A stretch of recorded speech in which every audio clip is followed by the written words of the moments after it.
पुणे शहरातील बाणेर, बालेवाडी आणि पाषाण या परिसरातील वाहतूक कोंडी गेल्या काही वर्षात प्रचंड वाढली आहे, पण आता लवकरच ही समस्या संपणार असल्याचं म्हटलं गेलंय। कारण ही वाहतूक कोंडी कमी करण्यासाठी महत्त्वाचा असा बाणेर पाषाण लिंक रस्ता आता लवकरच पूर्ण होण्याची शक्यता वर्तवण्यात आली आहे। त्याचं कारण म्हणजे मागील तब्बल 3 दशकांपासून प्रलंबित असलेल्या या प्रकल्पातील फक्त 200 मीटरचा भाग रखडलेला होता, त्याबद्दल आता महत्त्वाचा निर्णय घेण्यात आलाय आणि म्हणूनच ही बातमी बाणेर, बालेवाडी आणि पाषाण या परिसरातील नागरिकांसाठी अत्यंत महत्त्वाचे असून यातील महत्त्वाचे मुद्दे आतापर्यंत या प्रकल्पामध्ये नेमकं काय काय झालंय अशा विविध मुद्द्यांवर आजच्या व्हिडिओमध्ये आपण सविस्तररित्या जाणून घेणार आहोत।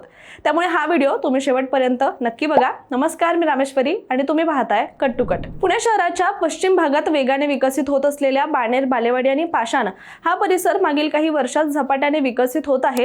हे तिन्ही परिसर IT आणि निवासी विकासाच्या दृष्टीने देखील अत्यंत महत्त्वाचे मानले जात आहेत। त्यात बाणेर परिसरामध्ये आधुनिक IT कंपन्या आणि उच्चभ्रू निवासी प्रकल्पांसाठी हा भाग ओळखला जातोय, तर बालेवाडी परिसर हा बालेवाडी हाय स्ट्रीट आणि आंतरराष्ट्रीय दर्जाच्या क्रीडा सुविधांमुळे प्रसिद्ध झालाय। त्याचबरोबर पाषाण हा परिसर तुलनेने शांत आणि नैसर्गिक वातावरणासाठी ओळखला जात असून पाषाण लेकमुळे इथे मोठ्या प्रमाणात नागरिक आकर्षक होत असतात। शिवाय या परिसराच्या जवळच असणारं हिंजवडी IT पार्क त्यामुळे सुद्धा या भागाला अधिकच महत्त्व प्राप्त झालंय। सोबतच IT क्षेत्रामध्ये काम करणाऱ्या नागरिकांची पसंती सुद्धा दिवसेंदिवस आता या परिसराकडे वाढताना दिसून येते। परिणामी आता या भागांमध्ये पायाभूत सुविधांचा वेगाने विकास होत असून गेल्या काही वर्षांची तुलना केली तर आता इथे वाहतूक कोंडी ही समस्या डोकं वर काढू लागली आहे। पण इथल्या वाहतूक कोंडीवरचा रामबाण उपाय म्हणजे बाणेर पाषाण लिंक रस्ता, जो मागील तब्बल 30 वर्षांपासून धुळखात पडलेला होता। मात्र आता अखेर हा प्रकल्प पूर्णत्वाच्या दिशेने पुढे सरकतोय। बरं, आता नागरिकांना असंही वाटू शकतं की इतकी वर्ष जर हा प्रकल्प प्रलंबित होता तर काहीतरी भयंकर असं कारण यामागे असू शकतं, पण असं काहीच नाहीये। तर इतकी वर्ष हा प्रकल्प फक्त 200 मीटरच्या छोट्याशा अंतरामुळे अडकून पडला होता, त्यामुळे इतक्या वर्षांमध्ये वाढलेल्या ट्रॅफिकचा सामना मात्र सर्वसामान्य जनतेला हा दररोज सोसावा लागतोय। दरम्यान आता वाहतूक कोंडी सोडवण्यासाठी काय केलं जाईल यावर सुद्धा नजर टाकूया।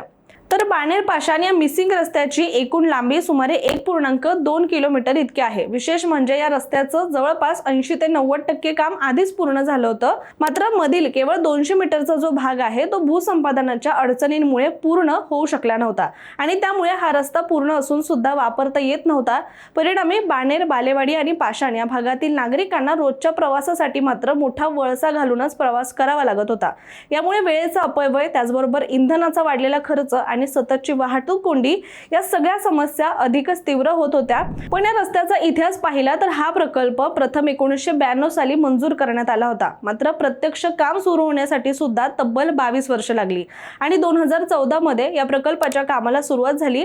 पण त्यानंतर सुद्धा प्रकल्प सुरळीतपणे पूर्ण होऊ शकला नाही, कारण या परिसरामध्ये मोठ्या प्रमाणात गृहनिर्माण प्रकल्प उभे राहिले, अनेक सोसायट्या तयार झाल्या आणि त्याचबरोबर भूसंपादनाची प्रक्रिया अधिकच गुंतागुंतीची बनली आणि यामुळे प्रशासनाला जमीन मिळवताना अनेक अडथळे आले आणि प्रकल्प वारंवार हा रखडत गेला।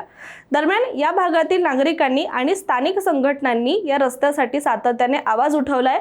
याबद्दल बाणेर पाषाण लिंक रोड वेलफेअर ट्रस्ट या संस्थेनं 2021 मध्ये थेट उच्च न्यायालयामध्ये याचिका दाखल केली। यानंतर न्यायालयाने पुणे महापालिकेला या कामासाठी ठराविक वेळेत कृती आराखडा सादर करण्याचे आदेश दिले, मात्र त्यानंतर सुद्धा अपेक्षित वेगानं या प्रकल्पाचं काम झालंच नाही। त्यामुळे एप्रिल 2025 मध्ये न्यायालयाने अधिक कठोर भूमिका घेतली आणि स्पष्ट निर्देश दिले की 2 महिन्यात भूसंपादन पूर्ण करावं आणि त्यानंतर 4 महिन्यामध्ये या रस्त्याचं उर्वरित जे काम आहे ते पूर्ण करावं।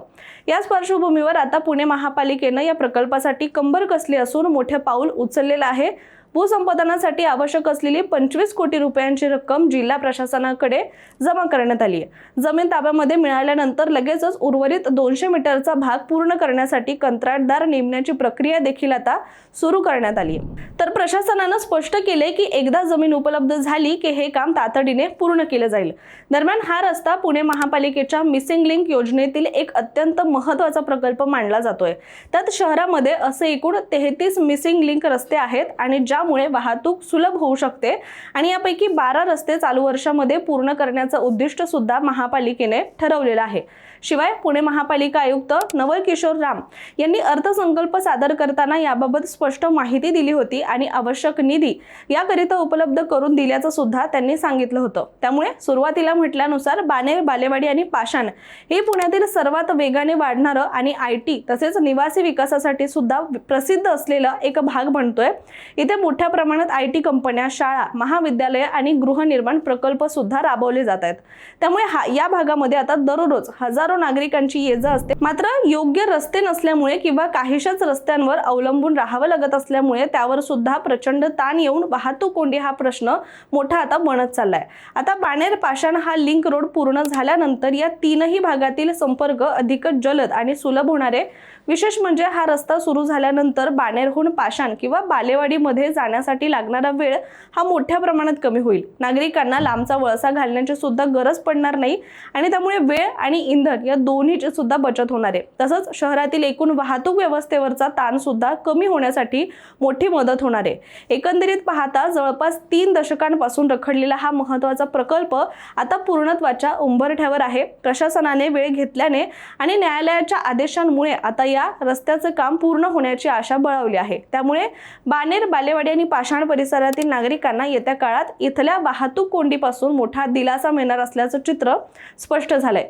तुर्तास आपण इथेच थांबूया। मात्र तुम्हाला या प्रकल्पाबद्दल काय वाटतंय आणि इथल्या म्हणजेच बाणेर, बालेवाडी आणि पाषाण इथल्या वाहतूक कोंडीबद्दलचं तुमचं मत काय किंवा तुमचा अनुभव काय आम्हाला कमेंट करून नक्की सांगा आणि अशाच माहितीपूर्ण व्हिडिओसाठी सुद्धा कट टू कटला सबस्क्राइब करा।